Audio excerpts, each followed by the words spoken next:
Can you even afford to eat here? My son's wife sneered, her voice a venomous hiss, dripping with contempt and embarrassment. Her eyes flicked over my worn, threadbare jacket before sweeping across the lavish restaurant she had so carefully chosen to celebrate her husband's promotion, my son's promotion. To her, I was nothing more than a failure, a relic of the past she longed to erase. But what she didn't realize was this: here she wasn't just a guest at some fine restaurant. She was a guest in my house. I didn't answer. I simply cast a glance toward the manager across the room and gave the faintest nod. Without hesitation, he stepped forward, stopped at our table, and bowed slightly. "Sir, Mr. Grant, before we continue, please subscribe to the channel and let us know where you're listening in the comments." It all started 5 years ago. I lost my son. He didn't pass away. No, something far more complicated happened. He sat right across from me, breathing and healthy, and simply watched as his new family broke my spirit. It was supposed to be a celebration. My Ethan, my boy, had just married Amelia, a woman from a family whose wealth was as new as it was vast. They had invited me to a stuffy, overpriced Italian restaurant, the kind with white tablecloths so stiff they could cut glass. From the moment I sat down, I felt like a museum exhibit. Amelia's parents, the Hamiltons, examined my calloused hands and my simple tweed jacket with the polite disdain of surgeons studying a foreign disease. "So Grant, Mr." Hamilton began swirling a glass of wine that cost more than my weekly grocery bill. "Amelia tells us you're in the food business. A diner, I believe she called it." The word hung in the air, clinical and dismissive. I had owned the corner bistro for 25 years. It wasn't just a diner. It was my life's work, the place where my late wife, Elena, and I had built our world, one plate at a time.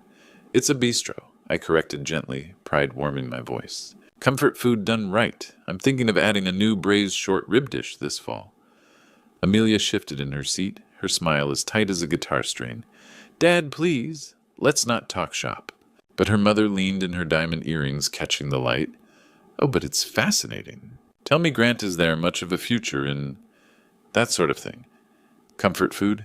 I tried to explain the joy of it, the satisfaction of seeing a regular customer smile, of creating a place where people felt at home. But my words felt hollow in that sterile room. They weren't listening. They were diagnosing. They saw my passion not as a virtue, but as a symptom of a small life. The final blow came when the check arrived. As a gesture of tradition, I reached for my wallet. "Let me get this," I offered. Amelia let out a short, sharp laugh, a sound like breaking glass. She placed her manicured hand over mine, her touch surprisingly cold. "Don't be silly, Grant," she said, her voice dropping to a conspiratorial whisper loud enough for the entire table to hear. She leaned closer, her perfume suffocating. "We appreciate the thought, really. But with that little diner, can you really afford to give Ethan a future?" The world stopped. It wasn't a question, it was a verdict. In her eyes, I was not just poor. I was a liability, a stain on the perfect, prosperous life she was building for my son. The silence that followed was deafening. Every head was turned down, pretending to be fascinated by their dessert plates. But my eyes were fixed on only one person: Ethan. I stared at my son, my heart pleading with him. "Say something. Defend me. Defend us." He slowly lifted his gaze, his eyes filled with a familiar conflict I'd seen 100 times. But this time, it was laced with something new. Shame. He held my gaze for a fraction of a second, then looked away down at his plate, his shoulders slumping in surrender. That was it. That was the moment he was gone. I slowly pulled my hand from under Amelia's. I picked up my cloth napkin, folded it neatly, and placed it on the table. I stood up my chair, making no sound on the thick carpet. I didn't say goodbye. I didn't cause a scene. I simply turned my back on the son I no longer recognized and walked out of the restaurant, leaving my entire world behind. Pain is a powerful fuel. For some it burns hot and fast, consuming everything until only ash remains. For me it became a slow-burning forge. In the quiet solitude of the years that followed, I hammered my grief and humiliation into something new, something strong. I sold the corner bistro, the place that held all my happiest and most painful memories. With that money and every last cent of my savings, I disappeared. I moved to the other side of the city into a small, dusty apartment above a laundromat. My life became a singular obsession. I spent 18-hour days gutting a failed nightclub in a forgotten district, transforming its hollow shell with my own hands. I laid the reclaimed wood floors, designed the custom lighting, and spent months perfecting every single recipe that would grace the menu. I named it Elena's Legacy. My late wife had always believed in me more than I believed in myself. She saw the artist in the cook, the visionary, and the small business owner. This place would not just be my vindication, it would be her monument. Success when it came was not a sudden explosion, but a rising tide. It started with a whisper of food critic who stumbled in by chance. Then a blog post, then a local magazine feature. Within 3 years, Elena's Legacy was the hardest reservation to get in the city. I never put my face forward. The public knew of a mysterious, reclusive owner and a brilliant head chef, Marco, a young man I had taken under my wing years ago. He was the face. I was the foundation. It suited me. I didn't crave fame, only the quiet satisfaction of creation, which brought me to today. I sat in my office, a small, comfortable room overlooking the main dining floor.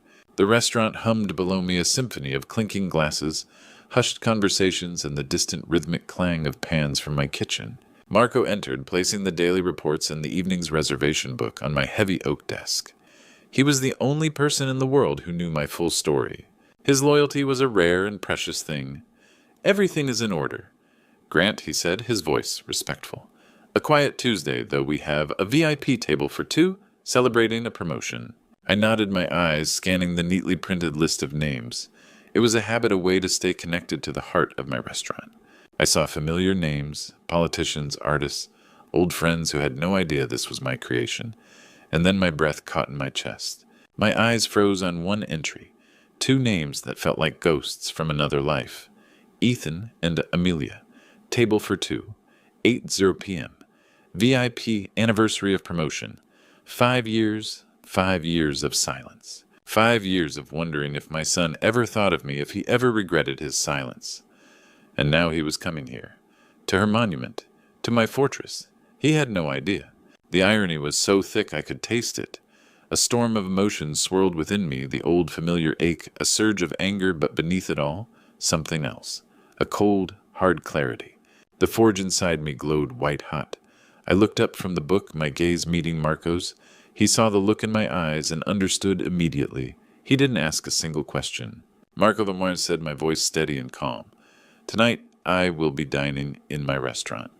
Prepare table 14 for me, the one in the corner." Table 14 was the worst seat in the house by design. Tucked away in a shadowed alcove near the service bar, it was the one table guests rarely requested. But it offered a perfect, unobstructed view of the entire dining room. My view. Tonight I was a ghost at my own feast, dressed in a simple gray sweater and dark trousers, a forgotten man nursing a glass of red wine. A wine I had personally selected from a small vineyard in Tuscany 2 years ago. At precisely 8 o'clock they arrived. Amelia entered first, a whirlwind of expensive perfume and sharp angles, dressed in a silk dress that shimmered under the low lights. She paused at the entrance, her eyes sweeping across the room, not with appreciation, but with assessment, as if confirming the restaurant was worthy of her presence. Ethan followed a step behind her, looking tired. The 5 years had not been entirely kind to him.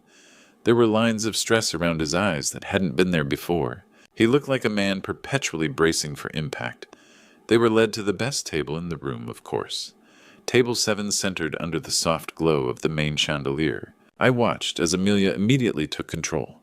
She didn't approve of the flower arrangement, waving a dismissive hand at the carefully selected orchids. She interrogated the young server, a bright girl named Chloe, about the mineral content of the bottled water. "Is it sourced from a volcanic spring, or is it merely filtered municipal?" she asked, her tone implying that anything less than volcanic was an insult. "It's Norwegian Voss, ma'am." Chloe answered politely, though I could see the slight tightening in her jaw. "Passable, I suppose," Amelia conceded, turning back to the menu as if Chloe had ceased to exist. I took a slow sip of my wine. Every detail in this room, from the weight of the silverware to the thread count of the napkins, had been born from my obsession. It was a space built on respect for the ingredients, for the staff, for the guests. And she was treating it like her personal stage, a backdrop for her own perceived importance. Ethan, for his part, remained quiet.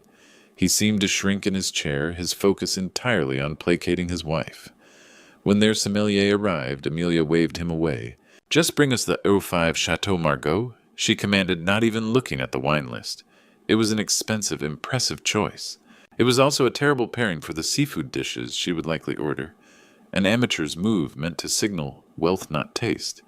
I saw Marco from across the room. He was directing the flow of service with his usual quiet authority. His eyes briefly met mine.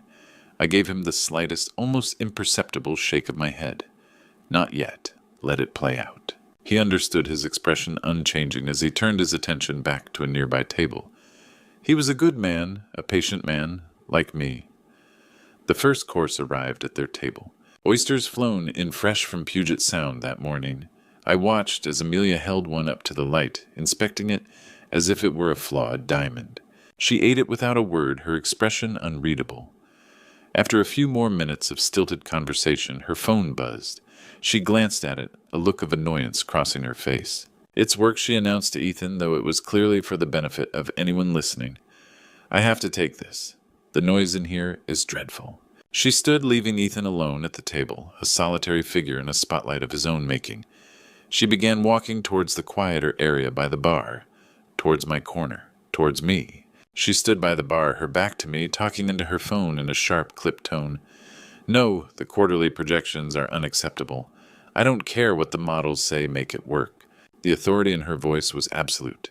She was a queen in her corporate castle, accustomed to the world bending to her will. She snapped her phone shut, the click echoing faintly in the ambient noise. She took a moment, composing herself, smoothing down her already perfect dress. Then she turned her eyes sweeping across the bar area before heading back to her table. And then she saw me. It wasn't a sudden jolt. It was a slow, creeping realization, like frost forming on a window pane. Her confident stride faltered. She stopped mid-step. Her eyes, which had been casually scanning the room, narrowed to sharp points of focus. The polite bored mask she wore for the world dissolved, replaced by a raw, unfiltered cocktail of emotions. First confusion, then disbelief, and finally a hot flush of something dark and ugly, horrified embarrassment. For a moment, she just stood there, frozen, as if seeing a ghost. In a way, she was. I was the ghost of a life she had tried so hard to bury, the inconvenient working-class father-in-law, who didn't fit into her curated world of success. I didn't move. I didn't smile. I simply held her gaze from across the shadowed space, my wine glass still in my hand. I had wondered what this moment would feel like for 5 years. I had imagined shouting matches, tearful recriminations. But now that it was here, all I felt was a profound, still calm. The storm was hers, not mine. Her paralysis broke. With a new, rigid purpose, she changed course and walked directly towards my table. Her heels clicked sharply on the stone floor, each step a tiny hammer. Blow against the quiet hum of the restaurant. She moved with the predatory grace of someone cornering an unwelcome pest. She didn't speak until she was standing directly over me, her shadow falling across my table. "Grant," she whispered the name, a venomous dart. It was the first time she had ever called me by my first name. Not Dad, not even Mr. Thompson. Just Grant. It was a deliberate choice, a way to strip me of any familial connection, to reduce me to a stranger. "What are you doing here?" Her voice was a low hiss, barely audible but vibrating with fury. "Are you following us? How could you embarrass us like this?" I took a deliberate, slow sip of my wine, letting the rich notes of cherry and oak settle on my palate. I looked up at her into those furious, panicked eyes, and I said nothing. My silence was a wall. She couldn't breach a language she didn't understand. She was used to arguments, to negotiations, to capitulation. She wasn't prepared for the quiet strength of a man who had nothing left to lose. The lack of response pushed her over the edge. Her carefully constructed composure began to crack. "Answer me," she hissed, leaning closer, her knuckles white as she gripped the back of an empty chair. "This is a private, exclusive restaurant. How did you even get in here?" Her question laced with the assumption that I had somehow slipped past a velvet rope hung in the air between us. I offered no answer, no defense. I simply met her gaze, letting her own panic be her tormentor. My silence was a mirror, and she did not like the reflection. "You have to leave," she said, her voice dropping lower, vibrating with a frantic energy. "Right now. Do you have any idea what a scene this could cause Ethan's career? My reputation? This is one of the finest restaurants in the city. What will people think?"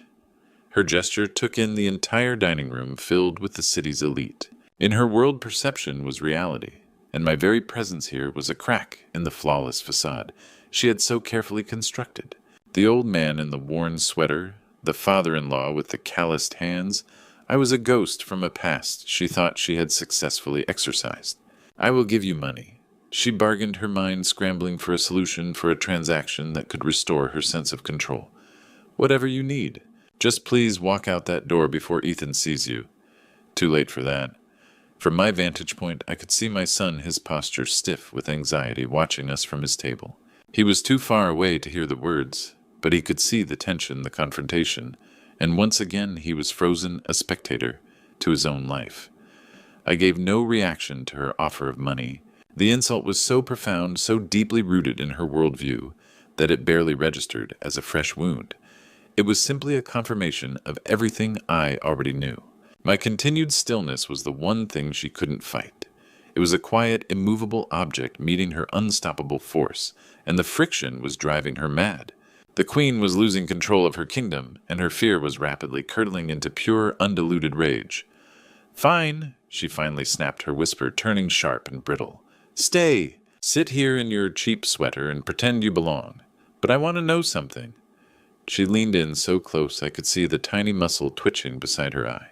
She looked me up and down, a final contemptuous appraisal, from my simple leather shoes to my graying hair.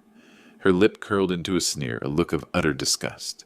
And then she delivered the line she had been holding back for 5 long years. The question that summed up her entire philosophy on life, on worth, on me. "Tell me, Grant," she spat, her voice dripping with venom, "can you even afford to eat here?" The words landed in the quiet space between us, filled with all the cruelty and prejudice of the world she represented. This was it, the absolute bottom, the lowest she could possibly stoop. I held her gaze, letting the vile question hang in the air. I was about to finally speak, to finally break my silence, when a tall, composed figure appeared at my shoulder, as if summoned by the sheer force of her malice. It was Marco. Amelia barely registered Marco's arrival. Her focus was entirely on me, a triumphant sneer playing on her lips, waiting for me to crumble. She saw Marco as just another servant, another piece of the scenery. "What is it?" she snapped, without looking at him, annoyed by the interruption. "We're having a private conversation." Marco's professionalism was a work of art. He didn't so much as glance in her direction. His entire being was focused on me, his posture one of deep, unwavering respect. It was a deference that was completely at odds with my simple clothes and the dismissive way Amelia was treating me. Across the room, I saw Ethan finally push his chair back. His face was a mask of anxiety. He started walking towards us, a man heading towards a car crash he was powerless to stop. Marco inclined his head slightly. His voice was calm, perfectly modulated, yet it cut through the tension like a sharpened knife. "Sir," he began, his eyes fixed on mine. "Is everything all right?" Amelia scoffed, turning to him now with impatience. "Everything is fine. Now, if you'll excuse us," Marco continued, as if she hadn't spoken, his gaze never leaving me. "I only ask because it appears this guest is bothering you." He used the term guest with a precise clinical emphasis, subtly defining her as an outsider in this exchange. The word choice finally seemed to penetrate Amelia's armor of arrogance. A flicker of confusion crossed her face, her brow furrowing. For the first time, a sliver of doubt entered her eyes. Why would the manager refer to her, a patron, as a guest in such a way while addressing the old man in front of her with such reverence? It was at that exact moment that Ethan arrived, his eyes darting between his wife, the stern-faced manager, and the silent, seated figure of his father. "What's going on?" Ethan asked, his voice weak. Marco chose that moment to deliver the first devastating blow. He ignored Ethan as completely as he had ignored Amelia. He addressed only me, his voice now imbued with a warmth and deference that was unmistakable. "My apologies for the interruption, sir," he said. The simple title "sir," spoken with such gravity, was the opening note in a symphony of revelation. Amelia's jaw went slack. Her mind, so quick and sharp moments before, was now a flurry of confused calculations. The word didn't compute. It was the tone of an employee addressing their employer, the owner, the man in charge. She stared at me truly, seeing me for the first time all evening, not as a pathetic old man, but as a puzzle she couldn't solve. Her gaze darted from my calm expression to Marco's respectful stance, and the foundations of her reality began to crumble. Ethan was even more lost. He looked at me, his father, the man he thought he knew, and then at the manager of the city's most exclusive restaurant. The pieces were all there, but they formed a picture his mind refused to accept. He opened his mouth, but no sound came out. Marco went on, his timing impeccable. "The kitchen has sent out the special appetizer you requested for your table. I wanted to ensure it was to your satisfaction." He paused, letting the implication that I had a table that I had made requests sink in. Then he gestured subtly with his head towards the fuming, speechless Amelia. "Sir, this woman is causing a disturbance. Would you like me to have her escorted out?" The silence that followed was more profound than any shout. The world seemed to tilt on its axis. Ethan swayed on his feet, staring at me, the word, "Sir," finally escaping his lips as a choked whisper. Amelia looked back and forth between us, her face a canvas of dawning, horrifying comprehension. The power dynamic of the entire evening of the last 5 years had just been shattered with a few simple, respectful words. And the question now hung in the air, a testament to the new reality. "Would you like me to have her escorted out?" Amelia was the first to find her voice, though it was a mere shadow of its former commanding tone. It was a choked, disbelieving whisper. "No," she breathed, shaking her head as if to ward off a bad dream. There's some kind of mistake." Ethan stood beside her, rigid as a statue, his mind clearly struggling to process the scene unfolding before him. The deferential manager, his silent father. It was a puzzle whose pieces refused to fit. I raised a hand, a small, simple gesture. "It's all right, Marco," I said, my voice cutting through their confusion. It was the first time I had spoken to either of them all evening. My voice felt unfamiliar, yet steady, strong. Let her stay. Then I turned my gaze fully onto Amelia, whose face was a canvas of dawning horror. I let the silence stretch for a moment before delivering the truth she was so desperately trying to deny. "After all," I said, my voice calm but laced with an undeniable irony, "she's just having dinner at her father-in-law's restaurant." That was the final blow. The confirmation that shattered her entire world. Amelia gasped, staggering back as if she'd been physically struck. But the true devastation was reserved for my son. The phrase, "her father-in-law's restaurant," triggered something in Ethan's memory. His wide, terrified eyes lifted from my face and drifted upwards towards the elegantly carved wooden sign above the main archway, a sign he had walked under an hour ago without a second thought. For the first time, he truly read the words, the beautiful looping script I had designed myself. Elena's legacy. Elena, his mother's name. A strangled sound escaped his throat, a sound of pure, heart-wrenching agony. The name, the 5 years of silence, my presence here, his wife's cruelty. It all coalesced into a single unbearable truth. This entire place, this monument of culinary success, was built on the memory of the mother he had lost, and in the absence of the father he had abandoned. He understood everything, and in that understanding he broke. Marco, seeing the situation was now a delicate family matter, gave a slight, respectful nod, and discreetly retreated, leaving us to the wreckage. Amelia slid down to lean against a nearby pillar, her face ashen, all the fight drained out of her. She was utterly defeated. The noise of the dining room seemed to fade into a distant hum. For a long moment, the only sound was Ethan's ragged breathing. Finally, I pushed my chair back and stood up the first time I had risen all evening. My joints ached slightly, but I felt taller than I had in years. I didn't look at the broken woman by the pillar. My focus was entirely on the trembling man who was my son. "Ethan," I said, my voice quiet but firm, leaving no room for argument. "We need to talk." Marco, ever perceptive, understood my unspoken command. He materialized at my side. "Mr. Grant, perhaps you and your family would be more comfortable in this study," he suggested, his voice low and discreet. I gave a curt nod. This study was my private office, a sanctuary of leather-bound books and warm wood hidden away from the public eye. Marco led the way, and the three of us followed like prisoners being led to a sentencing. Ethan stumbled, his movements clumsy with shock, his hand brushing against a wall, as if to steady himself in a world that was suddenly spinning. Amelia was a ghost in his wake, her eyes fixed on the plush carpet, her earlier arrogance stripped away, leaving behind a raw, brittle shame that was almost palpable. The moment the heavy oak door of my office clicked shut, the silence became immense, suffocating. It was a silence filled with the weight of 5 unspoken years, of 1,000 unanswered questions, and one unforgivable moment. Amelia shrank into a large leather armchair in the corner, her expensive dress looking garish and out of place in the quiet dignity of the room. She seemed to be trying to physically disappear into the cushions, but my attention was not on her. Not yet. I remained standing my back to a large window that overlooked the glittering tapestry of the city lights. I faced my son. I didn't do this for revenge, Ethan. I began, my voice quieter, now devoid of anger, which somehow made it heavier.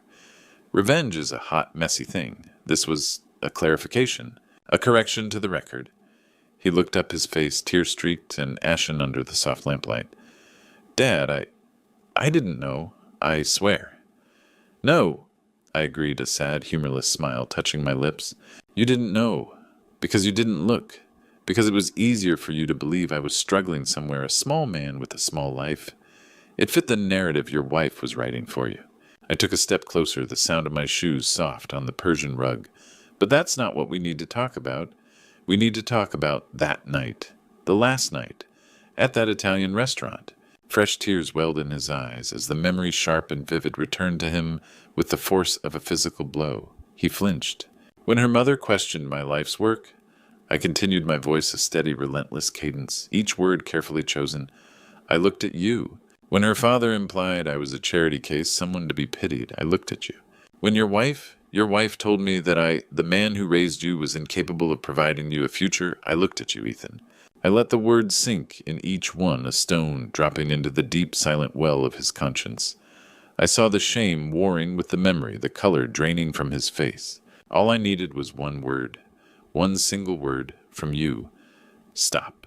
That's enough. He's my father. I wasn't asking for a fight. I wasn't asking for a scene. I was asking for a son. I waited. I begged you with my eyes to be my son in that moment. And you sat there. You looked down at your plate, and you said nothing. That was what finally broke him. A raw, guttural sob tore from his chest, the sound of a dam breaking, after years of holding back a flood of guilt and self-loathing. He collapsed into the chair opposite Amelia, his head in his hands, his body shaking with violent, uncontrollable weeping. It wasn't the crying of a child, but the agonizing grief of a man finally facing the magnitude of his own failure. I'm sorry. He choked out between sobs, the words mangled by his grief. God, Dad, I'm so sorry. I was a coward. I was so scared. Of her, of losing everything she represented. I was weak. And every day for 5 years, I hated myself for it. I'm so sorry. It was the confession I had waited 5 years to hear. The raw, unfiltered, ugly truth. And as I watched my son break down, I felt no triumph, no satisfaction. Only a profound, aching sadness for the boy I had raised and the man he had failed to become. I didn't move to comfort him. I didn't offer a hand or a word of solace. This was his reckoning, not mine. The wound was too deep for a simple bandage. His apology was the first step, but the road to healing was his to walk alone through this valley of his own making. He needed to sit with the full weight of his silence, to truly understand its devastating, lasting cost. After a long, shuddering moment, his sobs subsided into ragged breaths. The room fell silent again, save for his quiet weeping. Only then, when the full measure of my son's remorse was laid bare, did I finally turn my attention to the silent, frozen figure in the corner. I looked at Amelia. I turned my gaze from my weeping son to the woman huddled in the armchair. Amelia flinched under my stare, finally looking up. Her face was a ruin. The makeup was smudged, the arrogance gone, replaced by a hollowed-out fear. She looked small, insignificant, stripped of the power she had wielded so carelessly. She opened her mouth, perhaps to offer her own apology, her own excuse. I raised a single finger, silencing her before a sound could escape. I was done with words. Tonight's dinner, I said, my voice resonating in the quiet room addressed to them both, is on the house. It was a cold professional statement, not a gesture of fatherly generosity, a transaction. But forgiveness is not so easily bought. I looked at Ethan, whose ragged breathing had started to even out, leaving him looking utterly spent. You were silent for 5 years. Now it is my turn to be silent. I will not listen to any more promises. Then my eyes settled back on Amelia. And you, I said, my voice hardening slightly. If you ever wish to be part of this family, you will have to learn the meaning of respect. Not the kind you demand from waiters, but the kind you earn through character. I let that final lesson hang in the air, a new foundation on which any future might be built. I walked towards the door, my hand resting on the cool brass handle. I paused, but I did not turn back to look at them. Don't tell me you've changed, I said, my voice clear and final. Show me. With that, I opened the door and walked out of my office, leaving them alone in the silence. I didn't look back to see their reactions. I didn't wait for a response. The burden of proof was now entirely theirs. I walked through the now quieting restaurant, nodding to my staff as they began their closing duties. They smiled at me, a real family bound by shared passion and mutual respect. I pushed open the swinging doors to my kitchen, my sanctuary. The warm, familiar scent of yeast herbs and simmering stock enveloped me. This was my legacy. This was my home. The future with my son was an unknown country. Perhaps in time he would find the strength to earn back my trust. Perhaps Amelia would learn that a person's worth isn't measured by their bank account. Perhaps. But as the kitchen doors swung shut behind me, I knew one thing for certain. My own worth was no longer up for their approval. I had found it here in the heart of my own legacy, and it was more than enough. My journey has taught me a timeless truth. A person's true worth is not measured by the opinion of others, but by the legacy you build with integrity and love. I've heard many painful betrayal stories in my life, but living through my own showed me the true strength of the human spirit. I suppose this has become one of those grandpa stories, now one that I hope teaches more about dignity than any textbook could. The pain in these kinds of betrayal stories is profound, and I thank God for giving me the inner strength to endure it. I share these kinds of grandpa stories because they carry a simple wisdom that I hold dear. Perhaps the hardest lesson from all betrayal stories is that forgiveness must be earned, not simply given. And in the end, with these complex grandpa stories, only God knows what truly lies in a person's heart and if they are capable of change. What part of my story resonated with you the most? I would be honored if you shared your thoughts in the comments below. If this story touched your heart, please consider sharing it with someone who might need this message of resilience.